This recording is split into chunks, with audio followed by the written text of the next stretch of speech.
Hello, once again. Welcome to Wakati Avenue, and today's topic will be on why the reason, or at least one of the reason that I see, most or a majority of African countries are not progressing. Why a majority or most of African countries are actually not progressing. And simply put, it's the fact that many men, especially those in position and high position, have no principles. That's it. Is that they lack principles and they lack morals. Now, myself, I'm not one to be judging, right? I do actually have my own vices. However, once you are put in a leadership position and you're expected to handle yourself or have at least a sense of direction and stance coming from you. It's what I expect. I don't expect maybe a father figure, someone who would be my father, to go and do things that are not expected from him, right? So you can see that a majority of people in high position, and not just in high position, some people that we encounter in our regular daily basis also lack principles. And the problem is you can really not build any sort of society, proper society, society that can really prosper fairly, right? Without or with unprincipled men or even women. But in this regard, we're going to talk about mostly about men, because here we put mostly men on the spot, because we as men are supposed to be the leaders, right? But unfortunately, the leaders that were before us, our generation, and those who are now leading us, apparently are the very they have adopted the very same principles that these men before us had, and that's a corrupt sort of principle, or just grab and be greedy sort of principles. And another unfortunate thing is that when we are boys, at least when we are younger, most of us are not taught to be principals. We don't have the mentors. We do not have people who are exemplary, right? And mostly in society, majority in society, to tell us that we have to have better morals. We are told to be good boys. We are told to be good. But being good does not equal being someone who's principled and moral, right? It's totally different. And this is exactly why I'm actually talking about this. Many people usually, I'm actually, they confuse the two, being good and being just morally principled, and overall having good morals, right? And ethics. You can put ethics in there, right? But for today, I'm mostly going to speak on the principle part, because it's hard for someone who has a stance on his principle to be corrupted. And unfortunately, a lot of people who can easily be corrupted, right, are the very same people who have no principle. So yeah, as boys, as I was saying, as young men, we are not taught to be principled, rather. we are told to be good boys. That's why a lot of our parents just want us to go to church. They want us to go to mosques because they expect these churches and mosques to actually teach us such things. Unfortunately, mosques and churches actually are not that good in teaching boys to be men, right? Only men can be men. Rather, only men can teach men to be men. And you need exemplary men, right? And not just people who are there to talk about these things, right? Men that can actually take action and be exemplary. And we lack those sort of people. And unfortunately, a lot of our leaders are the very same people who are going to be looked up at because we see them as the people who are leaders. But unfortunately, are the very same people who are unprincipled, corrupt, and lack meaningful morals, right? So it's really up to us, especially in our generation, to separate ourselves from such thinking, such corrupt thinking. Otherwise, we're going to continue and perpetuate the very same thing these older generation or current people who think that being corrupt is the way to go, being unprincipled, being not morally upright, right? Now, like I said, I'm not here to judge, especially on morality, because morality in itself is something that someone has to come up with himself, right? You choose the morals because once you're older, once you have now grown up, it means that you already know what is good, what is bad, what society needs from you, what society does not need you to do, what society does not, or what society expects you to do, especially, but as long as it is within what you or within what is expected from yourself, right? And then you can create those morals to not just leave morals to preachers, pastors, and all those men, so-called men of cloth, right? These are just men like us, and usually they do play a part, but not always, right? They're not there to mentor you, right? They're not there to really teach you how to be men, right? And like I said, only men can teach men and be example in society, doing the things, not just sitting back and actually preaching and actually being pastors and all that, right? And so a lot of the time, even the boys are not taught to be responsible, to be accountable. And this is we can see a reflection of that when we see our politicians, our leaders are not accountable. And we ourselves are also guilty of that because we do not hold them accountable. If a politician is going, we know that a certain politician is corrupt and probably has been known to be in a certain scandal, is a scandalous sort of person. We do not really put them accountable and tell them that the truth, tell them that, hey, listen, this is not to be done.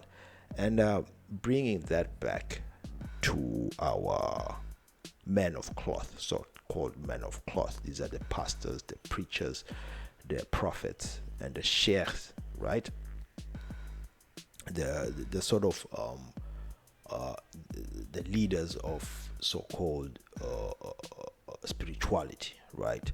We should understand that at times, right, these people are in bed with politicians, Why do I say they're in bed a politician? Because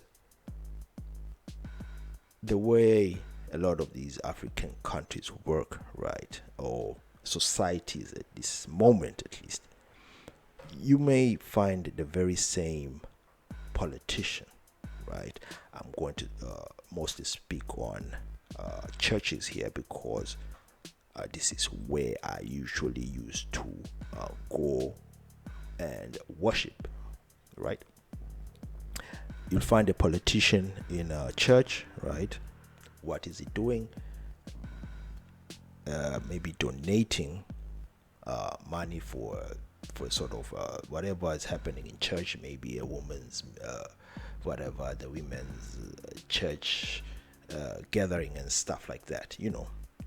Say that that very same politician who is known to be corrupt and probably has been in a lot of scandals, but because he's been seen in church, because he's been seen donating a few a substantial amount of money, then you think the pastors obviously will not condemn that. Why? Because churches need money. Fair enough. But is that really a good way of showing that you do not stand with corrupt people?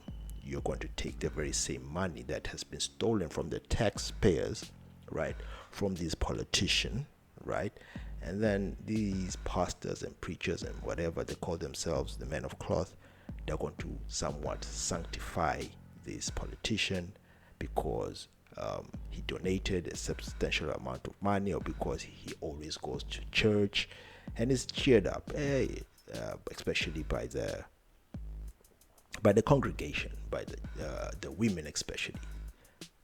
This person has done this, has donated this, so he must be good. So now you start wondering, are these people? Do these people actually see what's happening, or are they just idiots, or are they, is that the way? Are they just acting, right? Because, I mean, why would you actually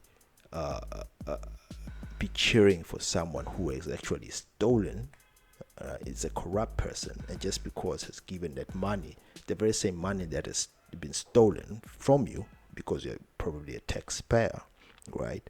And then you're cheering them up for giving you just a small amount of money, and that person has probably been found to have had been in a scandal of billions and billions of whatever substantial money they have, and they just donated a small amount in the church. Of course, in the church they'll see it as a lot, right? Because they need it.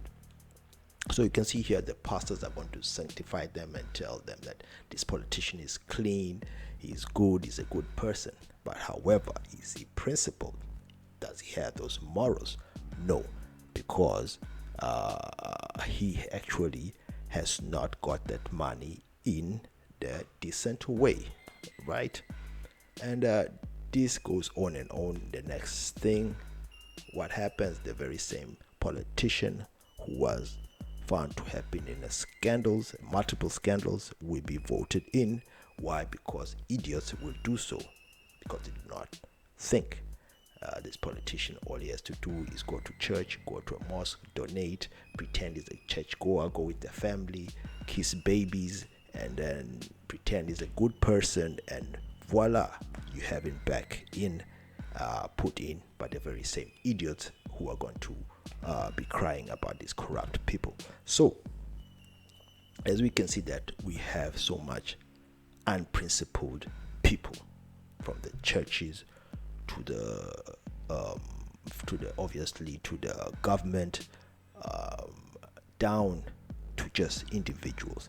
Business people are the same, and just your regular people that you meet are also the same.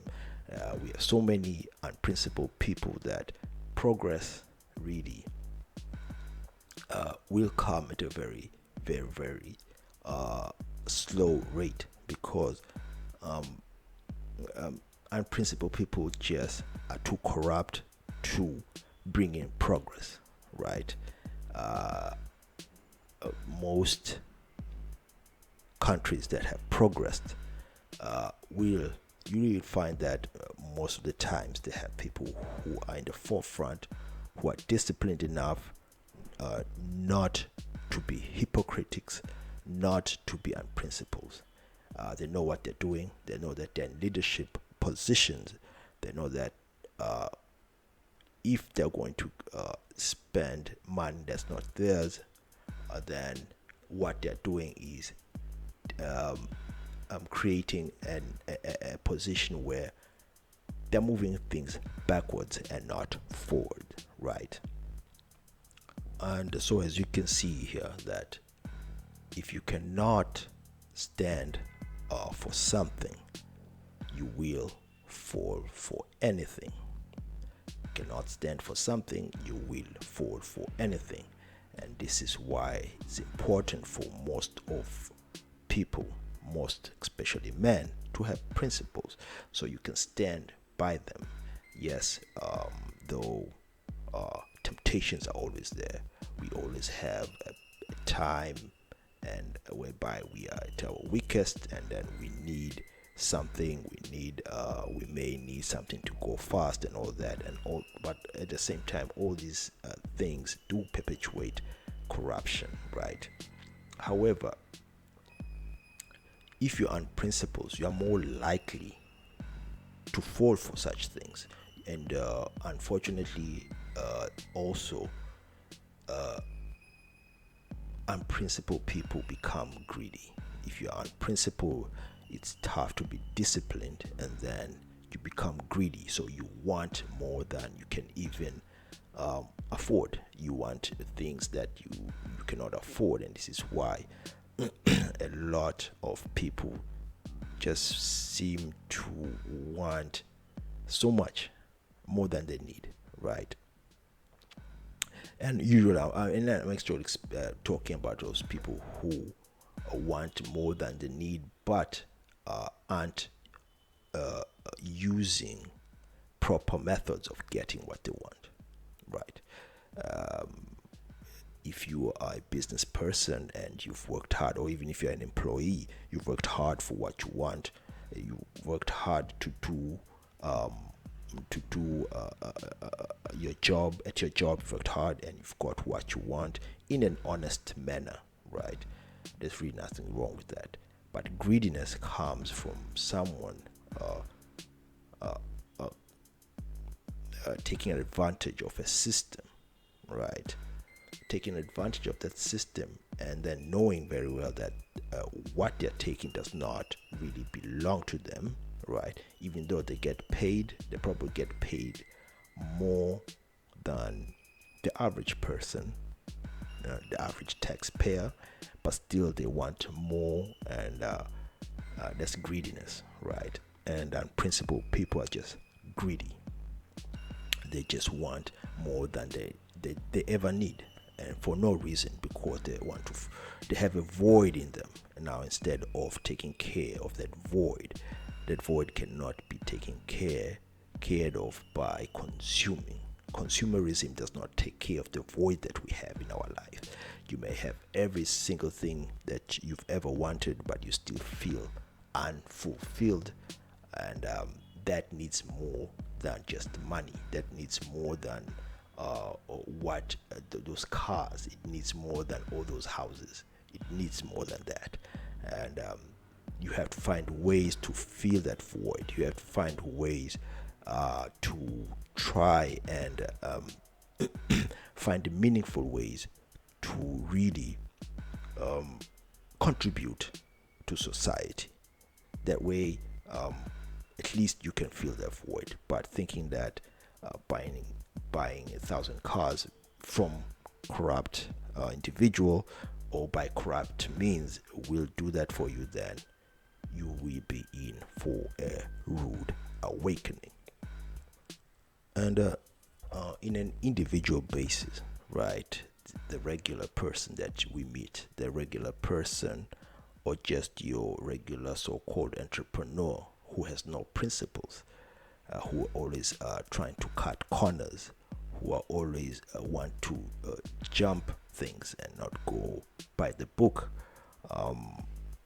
Those also you should try and avoid such people, or try and avoid. You really can't build with such people because there's a reason they're trying to cut corners. They're not stable, right? Their lives are not stable, so they want to rush things so fast. They want to cut corners so fast because they think that cutting corners will get them wherever they want to go quick, and what they want fast. And they'll do that even in the expense of their own principles. Now, once someone is such a person, it means that if you're going to collaborate with such a person, you're going to get yourself in trouble, because undisciplined people and unprincipled people will drag you down with their unprinciples, with their non-principled ways, right? If someone has no principles and you collaborate with them, it means that you'll be connected in a way that whatever they do, you'll be also an accomplice to whatever they do, and you do not want that. You rather do things your way, even if it takes time, even if it becomes a bit of a drag, but you know that it does not eat into your consciousness or your conscience, right? It does not move you away from your morals. It does not move you from your principles, you see. And that's basically why many people they see themselves progressing. You see people progressing, but at the end of the day, they're in the very same, they're in a sticky situation, or they're in a very improper situation. Why? Because they lacked principles, they lacked ways to move in a much more moral and principled ways. Now, don't get me wrong, this is not to judge people, right? We all have our own ways. We all have ways of doing things, right? However, if your majority of your time and your actions are not congruent with what you are about, with who you are a hypocrite. You do things that society will deem not good, then most of the time they're unprincipled, then you're not actually going to progress society forward. You're going to take it backwards, and we don't want this. We want an Africa or African countries that will stand on morals, will stand on principles, so that even the next generation can be better, can do better. We want to if you really want to get rid of corruption, right? You want to get rid of unprincipled ways, then it has to really start with you. You are the one who has to start with such a thing. And I'm not saying that you should go about pointing fingers. You should go about being the best a moral example. No need for that. Just be someone who is principled. Have your ways of not having to put yourself in situations that will deem you to be unprincipled. Just have ways of doing that, right? And that way, at least your consciousness or your conscience will be clear. You'll have a clear conscience. You can even be a better example for society. And so, to wrap up, because this has been going on for a while now.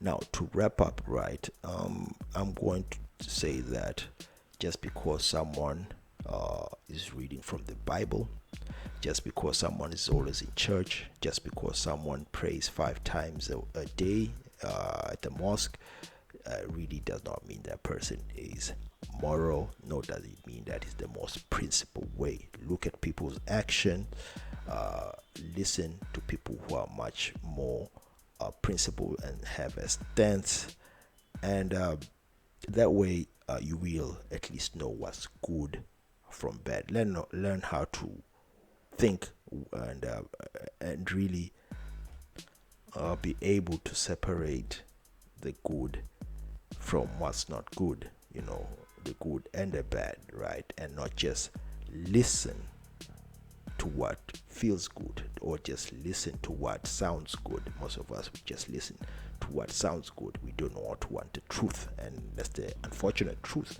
People do not want to be told the truth, and that's why they're easily duped. They're easily duped by politicians. They're easily duped by pastors and preachers. They do all sort of things. They're easily duped by con men. This is exactly why we have so many people who can con other people. We have so many con artists out there who con easily, because you want people who sound good. You want people who make you feel good, who will tell you what seems good. But when it comes to truth, you do not want what is truthful. You do not want to be told that you are a bad person. You do not want to be told that going to church does not make you good. Going to church just makes you a churchgoer, but your actions is what makes you a good person. Your principles and your morals, standing by them, is what makes you a man. Taking accountability and responsibility for your actions is exactly what will make you a better man. Not just a man, but a better man, and an example rather for the better tomorrow and a better future for the next generation. And I must stop there. It was a long one, but I hope this was well understood. And stand by your principles, have better morals, and peace.